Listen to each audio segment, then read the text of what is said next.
So in this lecture we'll discuss the concept of complementary slackness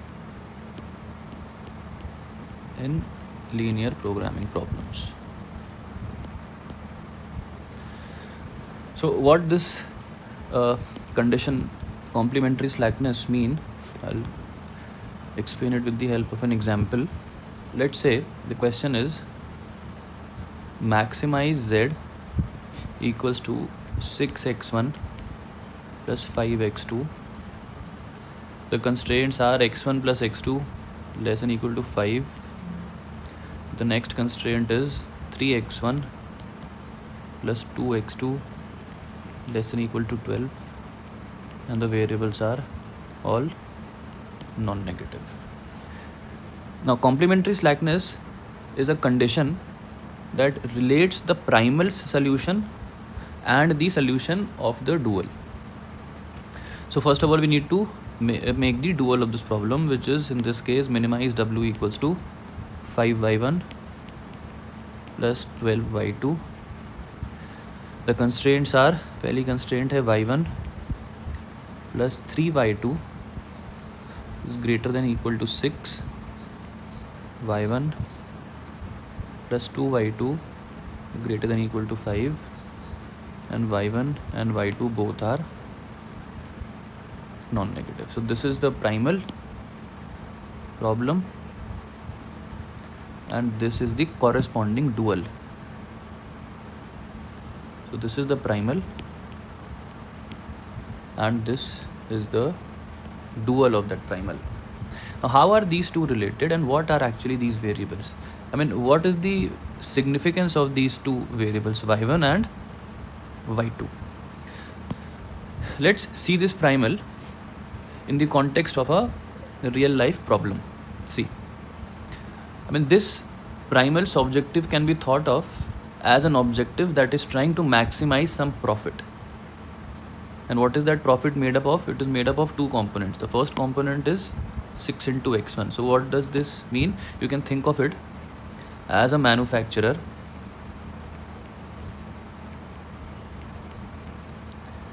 makes two types of products, product A and product B. Product A gives him a profit of 6 rupees per unit and product B gives him a profit of 5 rupees per unit. Let's say he makes x1 amount of product A and x2 amount of product B. So what is the corresponding profit? 6 into x1 is the profit if he makes product A, and 5 into x2 is the corresponding profit if he makes product B. So what is the total profit? The total profit is 6x1 plus 5x2. So this is the profit. Now we come to the constraint. See this constraint. You can think of the first constraint as a raw material constraint. Let's say the first raw material is, let's say, electricity, and the second constraint is that of, say, water. So what is the first constraint telling you? कि जो भी बिजली available है वो total 5 unit की ही बिजली मिल पाएगी आपको. जो भी बंदा आपको बिजली सप्लाई कर रहा है वो आपको 5 यूनिट ही बिजली देता है. And what does this constraint means कि आप अगर x1 अमाउंट बनाते हो प्रोडक्ट ए और x2 अमाउंट बनाते हो प्रोडक्ट बी, तो मिला जुला के आप बिजली कितनी यूज़ कर पाओगे? एट मैक्स 5 यूनिट, क्योंकि इतनी ही मिली रही है. इसी में आपको जो बनाना है. सेकेंड कंस्ट्रेंट को आप सोच सकते हो कि total amount of water that is available in a day is से 12 लीटर्स ओनली. तो जो भी आपको सामान बनाना है, प्रोडक्ट ए बना रहे हो आप x1, प्रोडक्ट बी बना रहे हो आप x2. अगर प्रोडक्ट ए पर यूनिट 3 यूनिट बिजली वो पानी लेता है 3 लीटर, तो आपने इतना पानी कंज्यूम कर लिया प्रोडक्ट ए के लिए और आपने इतना पानी कंज्यूम कर लिया प्रोडक्ट बी के लिए. मिला जुला के आप कितना पानी कंज्यूम कर सकते हो, क्योंकि आपको मिली 12 यूनिट रहा है. So these are the constraints. So what is important is this, ये रॉ मटीरियल है, पहला वाला से इलेक्ट्रिसिटी और दूसरा वाला है say water. Now this is the primal that one wishes to solve. So if we solve this, it's very simple to solve. You can use graphical method or even simplex, but since it's a two variable problem, you can use graphical. And the optima value and the point of optima comes out to be x1 comes out to be 2 and x2 comes out to be 3, and the value for z, the profit comes out to be 6 into 2 plus 5 into 3, so that is 12 plus 15, that is 27. So if that person makes 2 units of product A, 3 units of product B, the corresponding profit is 27. Okay, so this is the primal that the manufacturer is solving, but there's somebody else also who is solving the dual of this primal, and this is your dual. And who is solving the dual? See, there is somebody else, that is the supplier. The supplier is actually solving the dual, and this primal is being solved by the manufacturer. Manufacturer अपने नज़रिए से इसको solve करेगा and he will make a objective that he wishes to maximize, क्योंकि वो उसका profit है. For the same problem, the supplier will also solve a LPP, and that LPP is this dual. Now see, what does this mean? तो 27 का answer है उसका objective का. Point कौन से है? 2,3, यानी कि 2 यूनिट बनाएगा प्रोडक्ट ए और 3 यूनिट बनाएगा product B. Now let's say इस पॉइंट को देखना है x1 इक्वल टू 2 और x2 इक्वल टू 3 को देखना है. क्या फर्स्ट कंस्ट्रेंट को ये दोनों पॉइंट आपके प्राइमल में पूरा का पूरा सेटिस्फाई करते हैं? पहली कंस्ट्रेंट थी x1 plus x2 is less than equal to 5, लेकिन जो आपने पॉइंट ऑफ ऑप्टिमा निकाला उस पर x1 का वैल्यू 2 आया और x2 का वैल्यू 3 आया, तो अब तो ये इक्वल टू ही बन गया.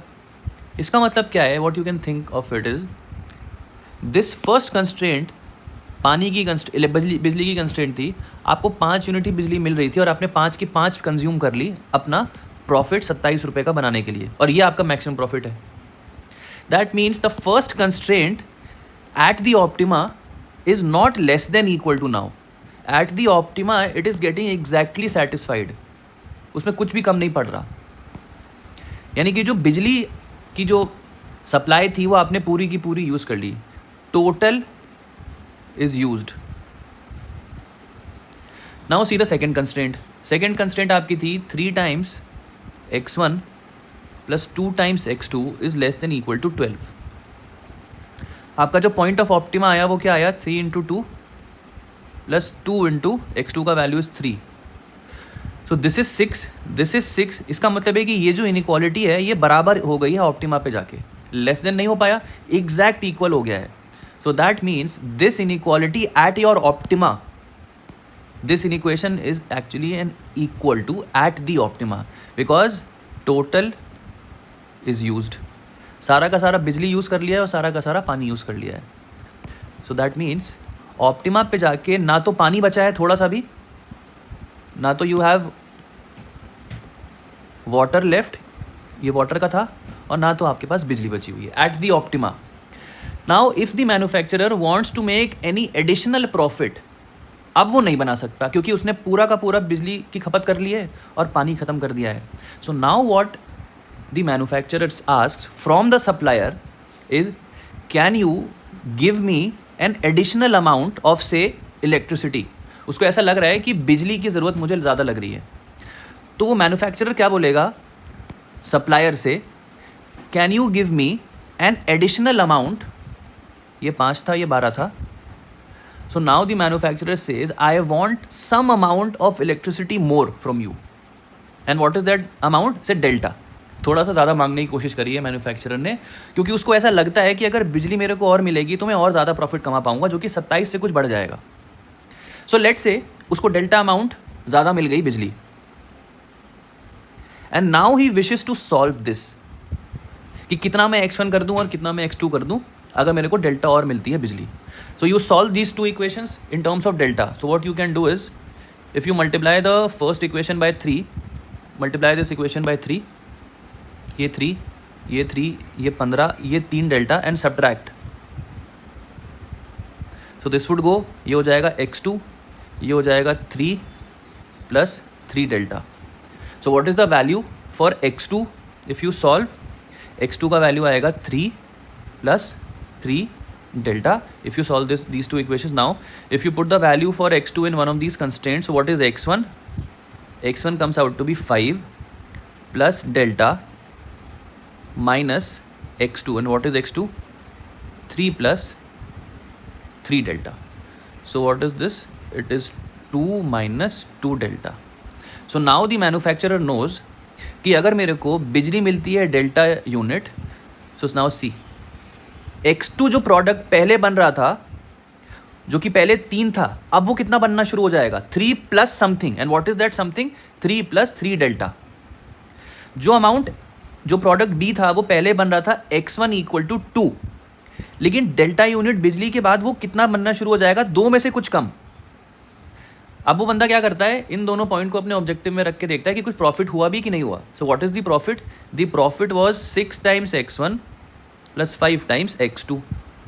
So what is the value? 6 times x1 is 2 minus 2 delta. x2 is what? 3 plus 3 delta. So what is this? 12 minus 12 delta plus 15 plus you have a 15 delta. So that gives you 27 plus 3 times delta. So this is the objective value now once he has an additional amount of electricity. And what is the additional amount? Delta. So now you can relate. This is the new objective जो हो जाएगा अगर delta unit बिजली मिल गई. पहले उसका profit था 27 रुपये, जब कितनी बिजली अवेलेबल थी? Only 5 units. लेकिन जैसे ही थोड़ा सा बिजली और मिली, what is the increase in its profit? 3 times delta. So now you see, उसने डेल्टा यूनिट मांगी थी बिजली और उसको लग रहा था कि फ़ायदा होगा. देखो फ़ायदा हुआ है 3 टाइम्स डेल्टा का. ओके, लेट्स से इसको रखते हैं साइड में. लेट्स से z का value is 27 plus 3 delta when he has asked for delta amount more of say electricity. Same काम वो ये भी सोच सकता था. और वैल्यू कितना था x1 का? x1 का value comes out to be 2 minus 2 delta. x2 का amount comes out to be 3 plus 3 delta. ये नया पॉइंट ऑफ ऑप्टिमा है अगर कंस्ट्रेंट में डेल्टा यूनिट बिजली और मिलती. So this is the new optima. Let's say उसको बिजली नहीं चाहिए डेल्टा, उसको पानी और चाहिए. तो ये तो 5 ही रह गया. उसने क्या बोला कि मेरे को बिजली नहीं चाहिए, मुझे लगता है बिजली काफ़ी है, मुझे पानी दोगे तो शायद मैं और प्रॉफिट बना पाऊँ अपना. So let's say he asked for a delta amount of water. वो ये चीज़ मांगता है. ऑप्टिमा पे जाके उसको पता है सब कुछ सेटिस्फाई हो गया, अब कुछ भी नहीं बचा, अब वो पानी मांग रहा है extra delta amount. So now if you solve this, तो if you multiply this by 3, this by 3, this by 3, it becomes 15. This is 3, this is 3, and now if you subtract to your minus, this minus, so this cancels, this becomes x2, this becomes 3 plus 3 minus delta. So x2 becomes actually 3 minus delta. And what is x1? x1 is 5 minus x2, and x2 is 3 minus delta. So that is 2 plus delta. So now if he calculates the objective, what is the objective? 6 times x1. So 2 plus delta, 5 times x2. What is x2? 3 minus delta. So that gives you 12 plus 6 delta, 15 minus 5 delta. So this becomes 27 plus delta. So now see, if we इसके लिए लिख देते हैं electricity मांगी थी delta, and the next answer is for the water. What is the profit का increase कितना हुआ? 27 plus only delta. What is x1? x1 is 3 minus delta. x2 is x1 is something else. x1 कितना आया है? x1 आया है 2 plus delta, and x2 आया है 3 minus delta. So this is the scenario when he asks for an additional amount of water. Now see, if that manufacturer is rational do you see कि delta amount बिजली मांगी, सो corresponding increase हुआ 3 गुने का. This is 3 sorry 3 plus delta. हाँ, delta amount उसने बिजली मांगी तो प्रॉफिट 3 टाइम्स डेल्टा हुआ. वहीं अगर उसने डेल्टा अमाउंट वाटर मांगा होता तो कितना इंक्रीज है? Only delta. So if these two are the only possible scenarios, what is worth asking for? It is obviously electricity, क्योंकि इलेक्ट्रिसिटी मांगने पे सेम अमाउंट इतना इतना पानी मांग लो तो 3 गुना प्रॉफिट ज़्यादा हो रहा है बिजली पे, और पानी पे सिर्फ डेल्टा हो रहा है. Now what is special is these numbers. ये जो नंबर है 3 और यहाँ पर एक 1 लिखा हुआ है, ये नंबर क्या है? Once we have solve this, let's say we'll solve. ये तो प्राइमल की कहानी हो गई, सारे सिनारियोज देख लिए और सब पे आंसर ले आए. Let's say we want to solve the dual. ये डुअल है, we can solve this by graphical. Let's say I will solve. मैं सॉल्व करता हूँ इसको. Now what is the first constraint? The first constraint पे अगर आप y2 को हटा दो तो y1 comes out to be 6. y1 comes out to be 6, 0. अगर आप इसमें इसको हटा दो, so y2 comes out to be 2. So y2 comes out to be 2. So this is 2, 0, 2. So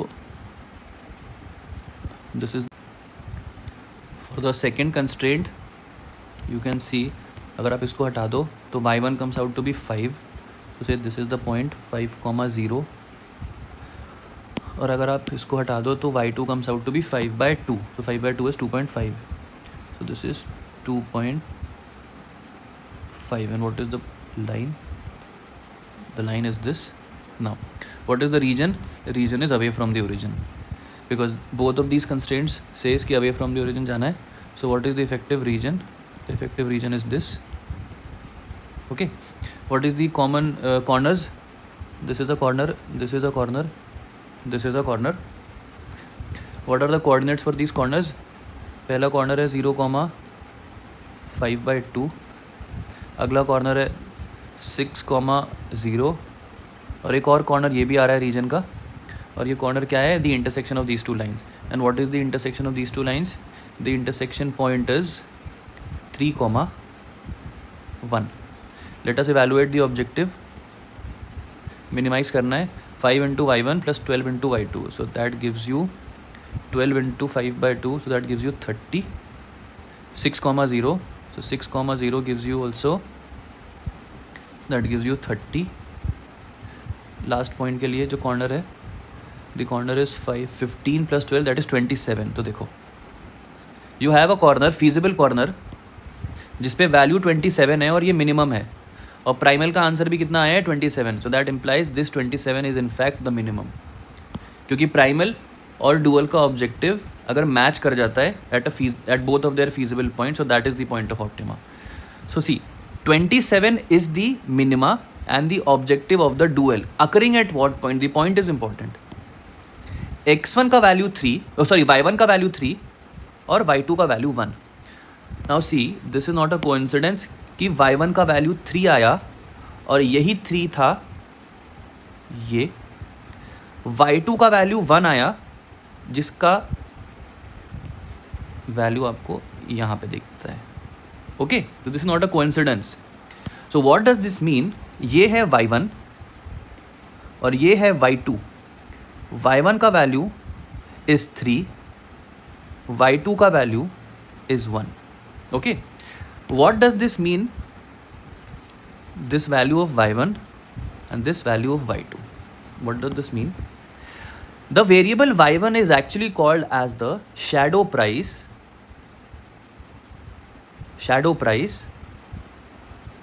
of the first constraint in the primal. What was the first constraint for? The first constraint was for the electricity thing. यानी कि 3 रुपये shadow price है electricity की constraint का. इसका कहने का मतलब क्या है? अगर ये मैन्युफैक्चरर ये सोच के बैठ जाए कि मैं डेल्टा यूनिट मांगूंगा बिजली और मुनाफा कमाऊंगा 3 गुना उस डेल्टा पे, so will the supplier ever supply that delta amount below 3 rupees? क्योंकि अगर सप्लायर ने 2 रुपए में ही बेचना शुरू कर दिया तो इफेक्टिवली मैन्युफैक्चरर उसको 2 रुपए देगा, यानी कि मैन्युफैक्चरर की जेब से 2 रुपए घटेगा, और हर एक यूनिट जो मांगता है वो डेल्टा अमाउंट एक्स्ट्रा, उस पर 3 यूनिट का फायदा कमाना शुरू कर देगा.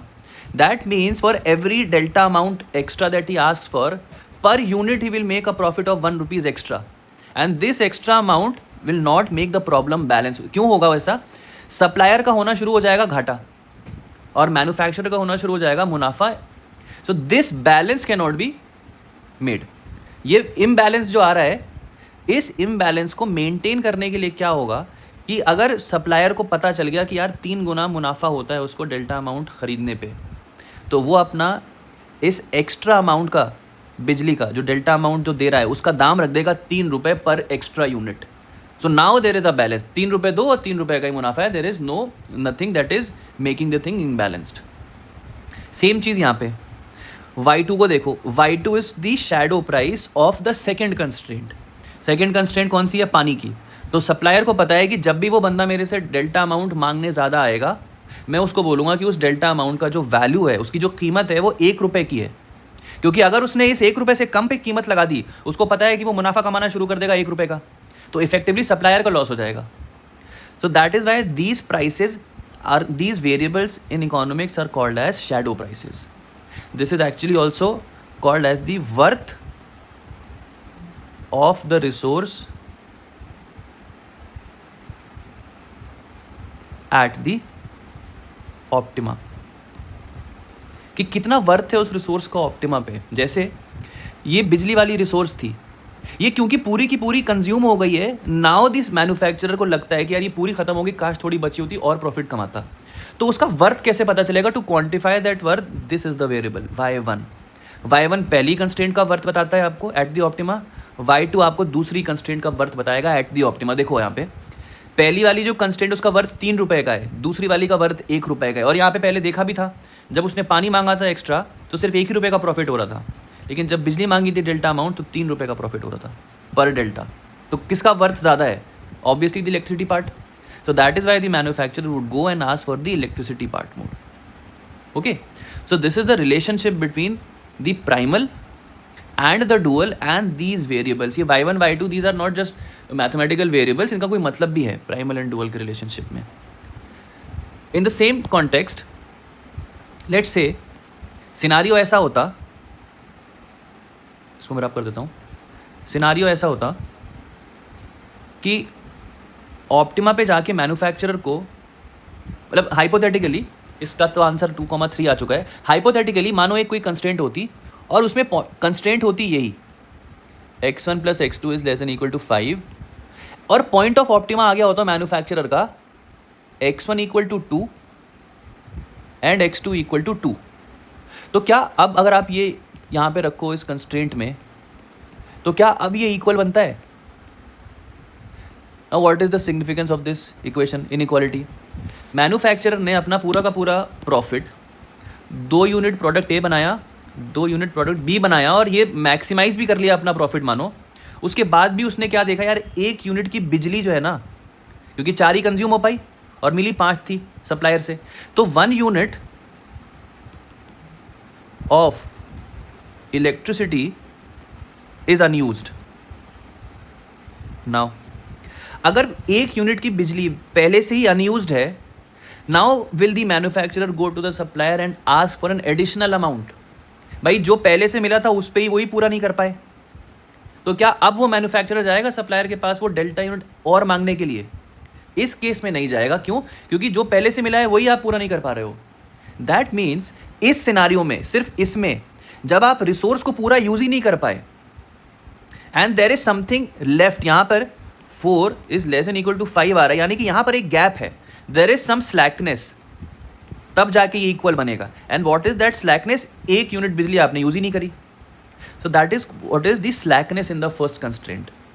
अगर ये 1 यूनिट ऑफ बिजली अनयूज्ड है तो क्या इस बिजली का ऑप्टिमा पे जाके कोई वर्थ लगता है उस मैन्युफैक्चरर को? ऑप्टिमा अचीव हो गया, बिजली कम रह गई, so now he will not go to the supplier to ask for an additional delta amount. That means इस लाइन को देखो, worth of the resource at the optima in this case becomes 0. ये 0 क्यों हुआ? क्योंकि यहां पे कोई स्लैकनेस बच गई थी. So this is what is complementary slackness. In a nutshell, दो कंडीशन लगती हैं, वो क्या होती हैं? So one side you have the primal and then you have the dual. So what is the first condition? It says if xi is basic at the optima, then this would imply that the ith, this would imply the ith constraint is an equation. That means it will have this symbol, equal to. What is the second point? If a slack Si is basic, Si stands for slack, is basic at the optima, then this would imply Yi is 0. यानी कि उस constraint का, जिस constraint में slackness बच गई है, उस कंस्ट्रेंट का वर्थ 0 है. यानी कि worth of the ith constraint is 0. So that is what is meant by this, कि वो डुअल का वेरिएबल 0 हो जाएगा. So these conditions are called as complementary